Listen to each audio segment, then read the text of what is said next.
Hi guys, இன்னைக்கு நம்ம இன்ட்ரெஸ்டிங்கான 5 தக் லைஃப் இன்சிடென்ட்ஸ் பார்க்க போகிறோம். ஸ்ட்ரைட்டாக வீடியோக்குள்ளே போயிடலாம். My name is Sharuthik and you're வாட்சிங். Okay baby.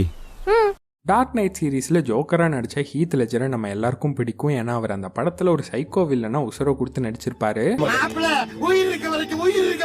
பட் அவருக்கே டஃப் கொடுத்த ஒரு கேரக்டர் தான் நாம இப்போ பார்க்க போகிறோம். 2007 ரிலீஸ் ஆன நோ கண்ட்ரி ஃபார் ஓல்டு மேனுங்கிற படத்தை நீங்கள் பார்த்துருப்பீங்க. பார்க்கலன்னா கண்டிப்பாக பாருங்க, மஸ்ட் வாட்ச் படம் இது. ஏன்னா இதில் ஸ்க்ரீன் பிளேவையும் தாண்டி அதில் நடித்த ஆவியர் பர்டனுக்காகவே இந்த படத்தை பார்க்கலாம். ஏன்னா அவர் எந்த அளவுக்கு அந்த படத்தில் ஒரு சைக்கோ கில்லராக நடிச்சிருப்பாருன்னா, இந்த படத்தை பார்த்து ஒரு சைக்காலஜிஸ்ட் குரூப்பே முன் வந்து அவரோட கேரக்டர் ஸ்டடி பண்ணி பார்த்ததுல ஆவியர் நடிச்ச அந்த ஆண்டனுங்கிற கேரக்டர் தான் இதுவரை சினிமாக்கள்ல வந்து சைக்கோக்கள்லயே நம்பர் 1 ரியலிஸ்டிக் சைக்கோன்னு கண்டுபிடிச்சிருக்காங்க.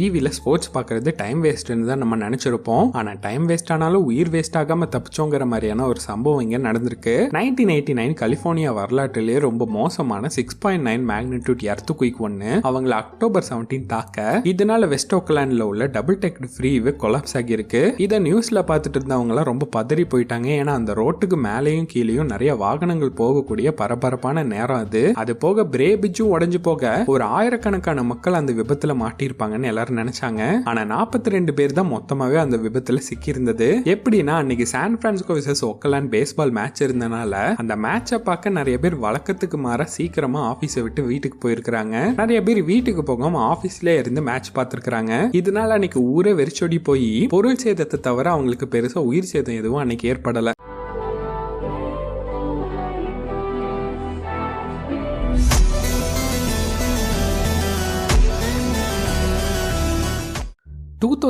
டெக்சாஸை சேர்ந்த பிக்கரிங்கிற நபருக்கு அடிக்கடி ஸ்ட்ரோக் வரது தான். பட் இந்த தடவை ரொம்ப சிவியரா வர அவங்க அப்பா ஜார்ஜ் உடனே அவரை ஹாஸ்பிட்டலுக்கு கொண்டு போயிருக்கிறாரு. அங்க பரபரப்பா செயல்பட்ட டாக்டர்ஸ் கொஞ்ச நேரத்திலேயே அவர்கிட்ட வந்து, படத்துல வர மாதிரி நாங்க எவ்வளவோ ட்ரை பண்ணோம், பட் எங்களால காப்பாற்ற முடியல, அவருக்கு பிரைன் டெட் ஆகிருச்சுன்னு சொல்லியிருக்காங்க. அது போக அவரோட லைஃப் சப்போர்ட்டை எல்லாம் கொஞ்சம் கொஞ்சமா நிறுத்தினா அவர் நிம்மதியா இறந்துருவாரு. அந்த ப்ராசஸை நாங்க ஸ்டார்ட் பண்றோம்னு சொல்ல அதுக்கு ஜார்ஜ் ஒத்துக்கவே இல்லை. ஆனா இதுதான் நீங்க எடுக்கக்கூடிய ரைட் சாய்ஸ்ன்னு அவரை வற்புறுத்த அப்பவும் ஜார்ஜ் ஒத்துக்கல. அவரோட சன்னை கட்டி பிடிச்சிட்டு அங்கேயே நகராம இருந்திருக்கிறாரு. இதனால அந்த ஹாஸ்பிட்டல் அவர் அங்கிருந்து அப்புறப்படுத்த போலீஸை கூப்பிட்டு இருக்காங்க. உடனே ஜார்ஜ் அவரோட கன்னை எடுத்துட்டு வந்து அவரோட பையன் ரூம் முன்னாடி நின்று, என் பையனோட லைஃப் சப்போர்ட்டை நிறுத்திடாதீங்க, அவன் இன்னும் சாகலன்னு சொல்லி அங்க வந்த போலீஸ் கூட ஒரு 3 மணி நேரம் சண்டை போட்டிருக்காரு. இந்த சண்டைக்கு நடுவுல பிரைன் டெட்னு சொன்ன அவரோட பையன் ஜார்ஜோட கையை பிடிச்சி அழுத்த அப்பதான் டாக்டர்ஸ்க்கே தெரிஞ்சிருக்கு அவர் இன்னும் சாகலன்னு. சோ உடனே ட்ரீட்மெண்ட்டை ஸ்டார்ட் பண்ணி அவரோட உயிரை காப்பாத்திட்டாங்க. பட் இதுக்கு தண்டனையா ஜார்ஜ் 11 மாசம் சிறை தண்டனை அனுபவிச்சாலும் அந்த அப்பாவோட துணிச்சலால இப்ப அவரும் அவரோட பையனும் சந்தோஷமா டெக்சாஸ்ல வாழ்ந்துட்டு வராங்க.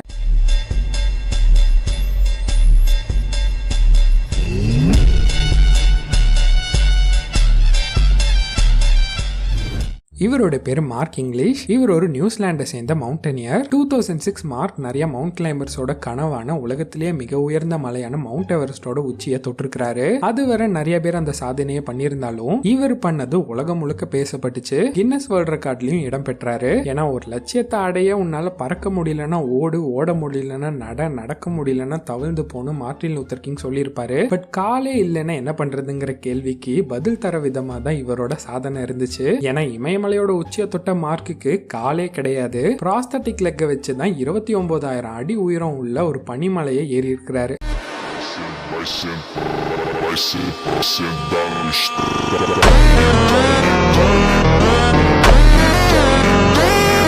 ஹியூமன்ஸ்ல தான் ஆண்கள் பெண்களை ஏமாத்தி சின்ன வீடு பெரிய வீடுன்னு வச்சுக்கிறாங்கன்னு பார்த்தா, ஹியூமன்ஸ்ல மட்டும் இல்ல ஆண்கள்னாலே இப்படிதானு சொல்ற மாதிரி ஒரு சம்பவம் நடந்திருக்கு. நியூசிலாண்டை சேர்ந்த எமிலிங்கிறவங்க ஒலிங்கிற அவங்களோட பூனைக்கு அடிபட்டுருச்சுன்னு சொல்லி கிளினிக்கு கொண்டு போயிருக்காங்க. அப்ப அந்த கிளினிக்ல உள்ளவங்க ஆல்ரெடி அந்த கேட் விசிட் பண்ணியிருந்த டீடைல்ஸ்லயே அப்பாயின்மெண்ட் போட ட்ரீட்மெண்ட் முடிஞ்சு அந்த டீடைல்ஸ்ல இருந்து ஓனருக்கு கால் பண்ணி இருந்திருக்காங்க. பட் அங்க வந்ததோ மரியாங்கிற வேற ஒரு பொண்ணு. சோ மாத்தி கால் பண்ணிட்டோமோன்னு யோசிக்கிறதுக்குள்ள அவங்களும் இது ஏன் பூனை தான், இவன் பேரு சிலியோன்னு சொல்லியிருக்காங்க. அந்த சமயம் அங்க எமிலியும் வர ஒரே குழப்பமாகிருச்சு இது யாரோட பூனைன்னு. பட் அதுக்கப்புறம் தான் தெரிய வந்திருக்கு இந்த பூனை அந்த 2 பெண்களையும் ஏமாத்தி காலையில சாப்பாடு இங்க, மதிய சாப்பாடு அங்க, ராத்திரிங்க, மறுபடியும் காலையில இங்கன்னு 2 வாழ்க்கை வாழ்ந்துட்டு இருந்திருக்குன்னு. இது தெரியாம அந்த 2 பெண்களும் இந்த பூனை என்னோடதுன்னு சொல்லி பல வருஷம் வளர்த்திட்டு இருந்திருக்காங்க.